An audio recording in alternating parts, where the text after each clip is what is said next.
بک work بھی آپ کا کمپلیٹ ہے، بک ورک کروا دیا گیا ہے، آپ اپنی ویڈیو ریپلے کر کے دیکھ سکتے ہیں۔ اس کے علاوہ بہادر کسان کا کاپی ورک بھی آپ کا مکمل ہے۔ کاپی ورک بہادر کسان میں جو بھی شامل عنوان میں چیزیں ہیں وہ میں نے ساری آپ کو کروا دی ہیں۔ آپ اگر کسی نے نہیں کیا تو دوبارہ سے ویڈیو ریپلے کریں اور ان کو دیکھیں۔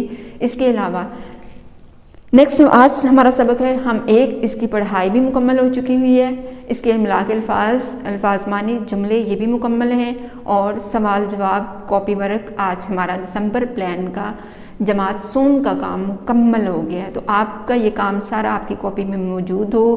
کاپی بھیجنے سے پہلے یہ تسلی کر لیں کہ جتنا کام آپ کا دیا گیا ہے وہ سارے کا سارا آپ کا مکمل ہو گیا ہے، کیونکہ آج ہمارا پلان دسمبر پلان کا جو جتنا بھی بک ورک تھا، ریڈنگ تھی، کاپی ورک تھا، وہ مکمل ہو چکا ہوا ہے۔